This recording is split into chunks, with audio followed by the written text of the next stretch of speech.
Bonsoir à tous. Au sommaire de ce journal, une mission du département des travaux publics est sur le terrain. Elle a sillonné tous les chantiers de grande envergure, notamment ceux lancés par le chef de l'État de Forécaria à Conakry. Les échos, c'est dans un très bref instant.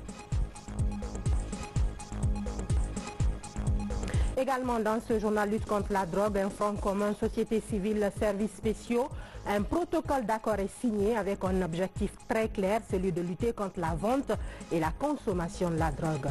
Enfin, nous vous ferons également redécouvrir une variété d'avocatiers à haut rendement d'une très grande renommée. Un passionné de la terre a décidé de la revaloriser. Ce sera le coup de projecteur de ce soir avec notre reporter Fodé Camara.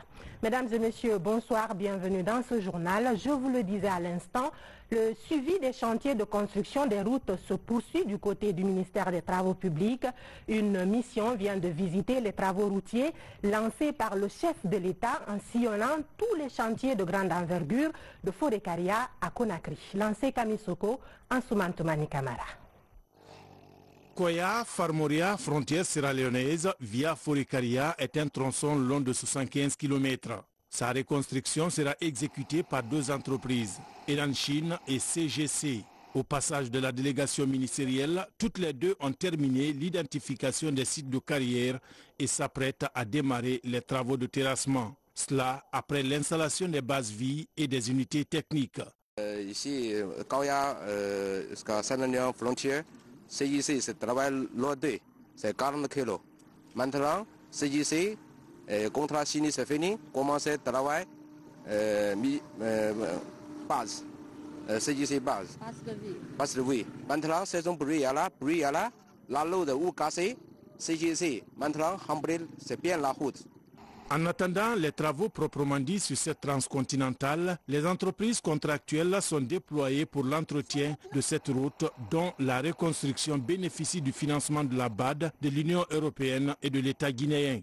Après le lancement des travaux, le retard que cela a fait avant que ces travaux d'entretien ne commencent, avait commencé à inquiéter les populations que si on n'allait pas rentrer dans la saison hivernale avec cet état, au risque de voir Forécaria coupé de Koya et pourquoi pas de Conakry. Pour l'instant, comme les travaux sont, la route est très dégradée, nous avons déjà instruit aux deux entreprises de faire des travaux d'entretien sur les deux tronçons et vous avez constaté avec nous que ces deux entreprises se sont déployées et aujourd'hui elles sont en train d'assurer les travaux d'entretien et ces travaux vont continuer jusqu'au démarrage effectif des travaux de construction de la route.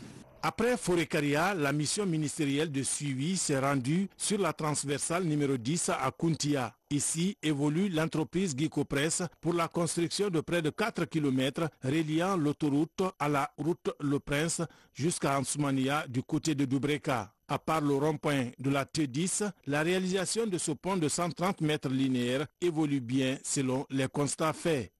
La dernière étape de ce périple du ministre des Travaux publics est à Madina, le plus grand centre commercial du pays. Ce poumon économique de la capitale est confronté à une inondation accrue des différentes voies d'accès. Après les constats de terrain, le ministre Naïté a conféré avec les commerçants et les ingénieurs sur les modalités de bitumage des différentes artères les plus concernées.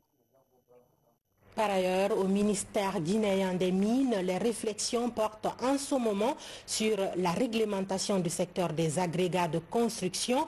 Les acteurs du groupe ACP, Afrique, Caraïbes, Pacifique et ceux de l'Union européenne ont réfléchi sur une approche qu'ils viennent de présenter. Bernard Tonguino. Ils sont appelés minerais de développement par les spécialistes et agrégats de construction par d'autres.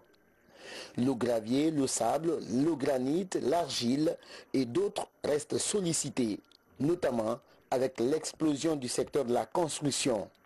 Pour réglementer le secteur, le ministère des Mines et les partenaires au développement lancent un programme d'amélioration de la gestion de ces minéraux. Si nous voulons lutter contre la pauvreté, il faudrait améliorer le secteur où le plus grand nombre de personnes vulnérables tirent leurs sources de subsistance. La raison pour laquelle le programme des Nations Unies pour le développement s'est investi avec le gouvernement de la République de Guinée pour pouvoir, au cours de ces 3 dernières années, contribuer à améliorer le secteur en améliorant les conditions de travail des exploitants artisanaux dans le secteur des minéraux de développement, mais aussi en contribuant à ce que le cadre légal et réglementaire puisse être attractif, mais puisse aussi faciliter le travail des exploitants artisanaux. Initié par le groupe APC, Afrique Pacifique Caraïbes, ce programme de gestion des minéraux de développement touche 41 pays d'Afrique. Un document guide est élaboré à cet effet. Directeurs préfectoraux des mines, artisans miniers, gestionnaires de carrières viennent s'approprier le contenu du document. Pour ce faire, le ministère des Mines a déjà sa stratégie. Au niveau du ministère des Mines, effectivement, nous avons des stratégies. On a déjà un plan de contenu local, une politique de contenu local qu'on a déjà élaboré. Nous avons des textes qu'on a déjà élaborés. On va continuer à affiner cela afin de rassurer nos partenaires. Le programme régional ACP, Union européenne, devrait permettre le renforcement des capacités des exploitants des minéraux de développement. Plusieurs pays sont ciblés par la première phase du projet, la Guinée, le Cameroun, l'Ouganda, la Zambie, la Jamaïque et les îles Fidji. Bonne gouvernance, un observatoire citoyen guinéen de la gouvernance et de la redevabilité.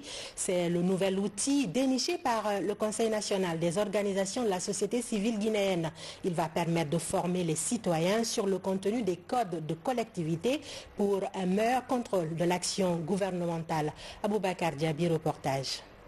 Organiser et former ces démembrements pour anticiper et influencer les décideurs dans la mise en œuvre des politiques publiques, c'est l'un des objectifs que s'assigne le Conseil national des organisations de la société civile guinéenne. Pour réussir ce pari, le Conseil lance officiellement sa nouvelle structure de référence dans le domaine de la gouvernance en Guinée. L'Observatoire citoyen de la gouvernance et de la redevabilité est le nom de cet outil apolitique qui porte sur la collecte et l'analyse des documents au niveau des 38 communes urbaines du pays et des 40 communes de convergence. Le fait de lancer cet observatoire au sein de l'université, ce temple du savoir, est un appel pour que notre gouvernance, pour que nos actions publiques soient des actions publiques bien informées et de qualité au service de nos populations. Sur les 1200 membres de l'Observatoire, 1131 ont répondu présents à cette rencontre organisée à l'Université générale Lansana Conté de Symphonia. Leur mission, participer au dialogue communautaire et citoyen, notamment sur des questions de santé, d'éducation, de sécurité et d'environnement dans leurs localités respectives. Nous allons créer un réseau de redevabilité. Tous les citoyens qui sont composés qui sont membres de l'Observatoire auront un compte WhatsApp. On a déjà créé pour les coordinateurs et pour les chargés de communication qui ont déjà suivi une petite formation. Ensuite, c'est la formation. Nous avons estimé qu'un citoyen ne peut pas participer efficacement à la vie de sa communauté s'il n'est pas bien formé.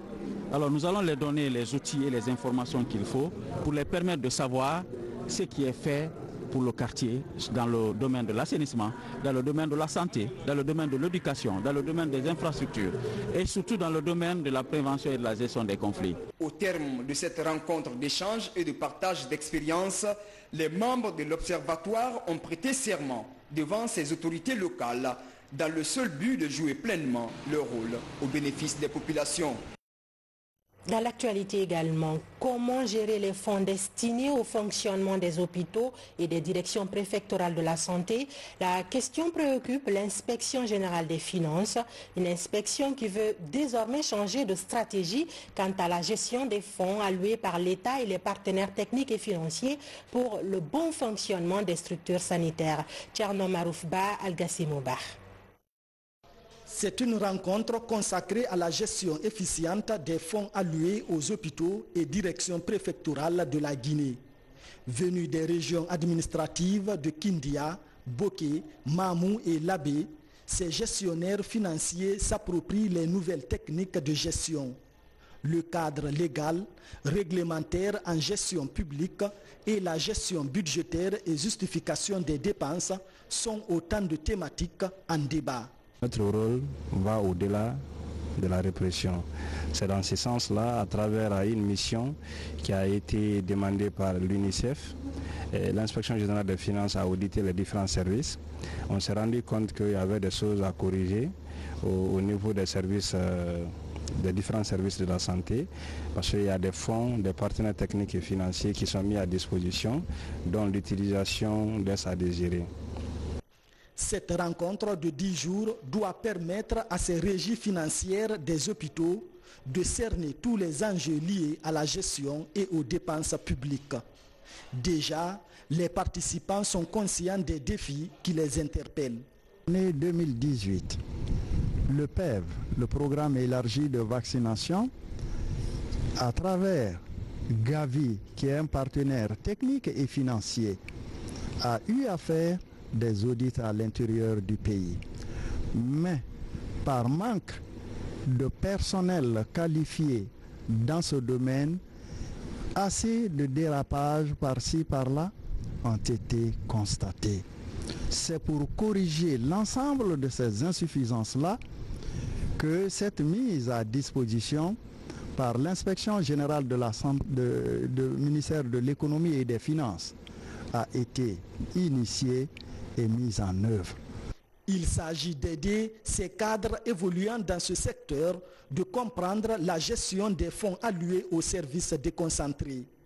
Cette campagne cible 35 cadres par région et doit couvrir tout le pays. Au même moment, les inspecteurs partagent les mêmes thématiques avec les gestionnaires financiers de la région de Kankan.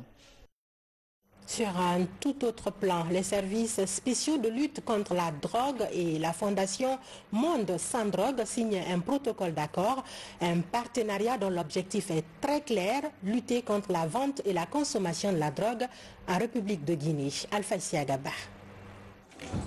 Selon les statistiques des services spéciaux, 51% de la population guinéenne consomme la drogue et 60% des personnes âgées de 15 à 25 ans ont déjà consommé la drogue. Pire, la vente s'est fait à ciel ouvert à Conakry et dans les capitales régionales. La signature de ce protocole d'accord entre les services spéciaux de lutte contre la drogue et la fondation Monde sans drogue répond à cette problématique. Nous osons espérer, messieurs les représentants des différents ministères, à travers nos actions futures conjuguées avec cette ONG, que l'espoir est permis et que nous parviendrons sans nul doute à inverser la tendance évolutive du trafic et de la consommation abusive de drogue dans notre pays. Cette structure vient s'ajouter aux services spéciaux pour lutter efficacement contre toute forme de consommation de la drogue en Guinée. Parmi elles, le cannabis, le cat ou encore la cocaïne, souvent cités dans de nombreux cas d'interpellation. Les dealers qui émettent la drogue sur la plateforme en contrepartie de l'argent. Alors, la Fondation pour un monde sans drogue veut contribuer et aussi mettre les mêmes stratégies d'information afin de freiner, voire même éradiquer la consommation de la drogue au sein de notre pays, dans tous les milieux. Les services spéciaux et la Fondation Monde sans drogue vont distribuer ces kits pédagogiques dans les quartiers et milieux scolaires. Il s'agit pour les principaux acteurs d'interpeller les citoyens sur le danger de la consommation des stupéfiants.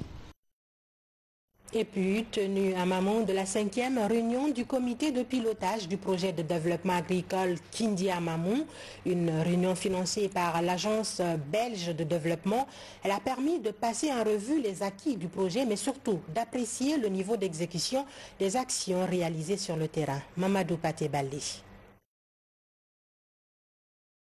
Le suivi et évaluation du programme national d'investissement agricole et la plateforme informatique basée sur la gestion axée sur les résultats sont des outils indispensables pour améliorer la gestion et les performances du secteur agricole en Guinée.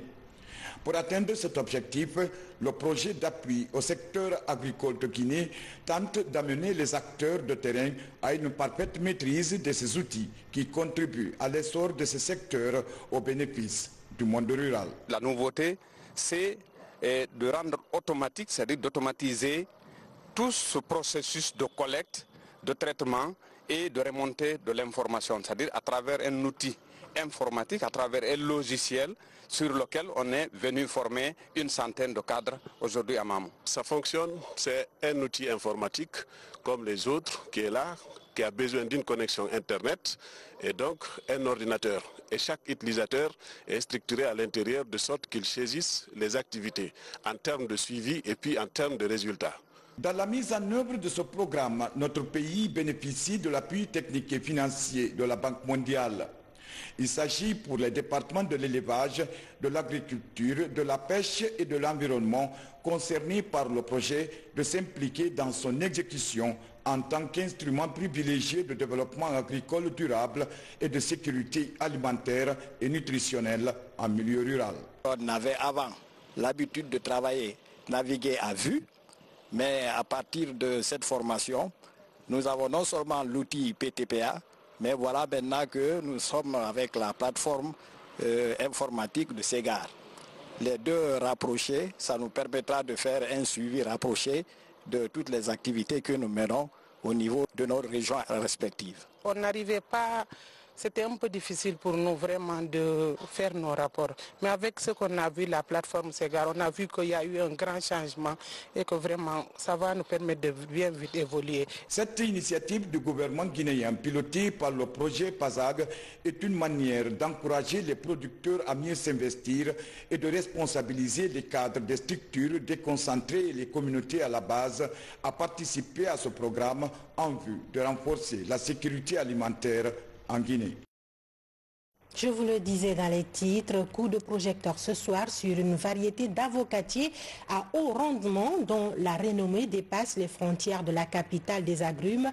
Cette variété importée en Guinée au temps colonial est encore de nos jours révalorisée par un Guinéen. Madani Diallo, c'est son nom, un passionné de la terre et fervent défenseur de l'agriculture écologique que notre reporter Fodé Camara est allé rencontrer. Suivez son reportage. La végétation luxuriante, avec des fruits d'une générosité rarissime de 2 à 2,5 kg. À Kindia, à la périphérie de la commune rurale de Damakania, cette variété d'avocatier exprime tout son potentiel. Une variété à haut rendement valorisée par le chercheur paysan Madani Diallo. Aujourd'hui, grâce au travail de vulgarisation de ce promoteur rural, cet avocatier très prisé se retrouve dans plusieurs vergers à Damakania Centre et au-delà. Ces avocats qu'on appelle Pollock, et il est issu de la recherche agronomique de Foulaya.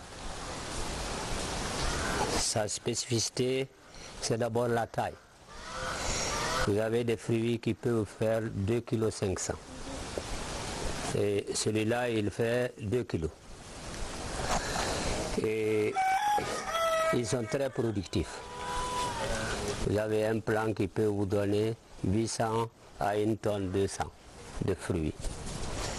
Et ils sont vraiment appréciables sur la table. Voilà leur particularité. Il est beaucoup productif. Il a une durée de vie autour de 80 ans. S'il réussit, vraiment, vous avez un verger d'avocatier et il produit 2 fois par an. Conçu depuis le temps colonial par l'Institut des fruits et agrumes coloniaux, l'actuel centre de recherche agronomique de Foulaya, cette variété à haut rendement est très convoitée par les producteurs. Une convoitise due à son goût et à sa résistance aux maladies.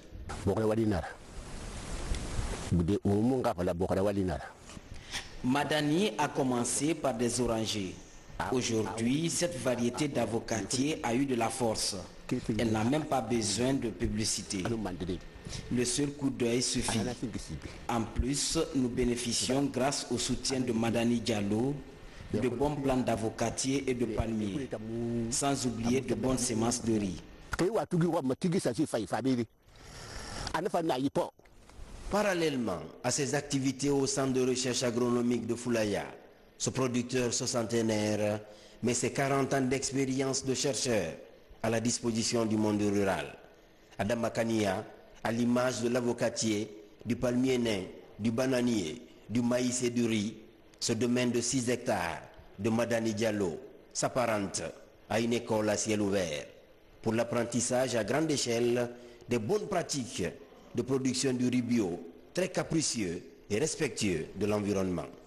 Je n'utilise pas les engrais, je n'utilise pas les produits phytosanitaires, mais plutôt j'utilise l'agrotechnique, c'est-à-dire j'ai fait 3 labours, je malaxe les débris végétaux et j'ai fait le repiquage en ligne. Ici vous avez le champ là, il fait 1 hectare et j'ai mis en pépinière 20 kg de riz, seulement 20 kg. Et j'ai repiqué en ligne, brin par brin. Récoltée 2 fois par an, la variété CK90 cultivée ici affiche des résultats satisfaisants. Des résultats qui oscillent entre 4 tonnes et 4 tonnes 500 à l'hectare. Pour Madani Diallo, sa démarche de promotion rurale se veut comme une invitation à l'action pour les autres agronomes guinéens et les jeunes générations. Ceci afin d'aider le pays à réussir enfin le pari de l'autosuffisance alimentaire. C'est avec ces belles images des fruits de la terre que s'achève ce journal. Merci à vous de l'avoir suivi. J'ai été très ravie de vous servir pendant tout ce week-end. Je vous souhaite une très bonne semaine de travail en ce mois saint Ramadan. Demain, vous serez avec Adel Kamarakoni. Au revoir.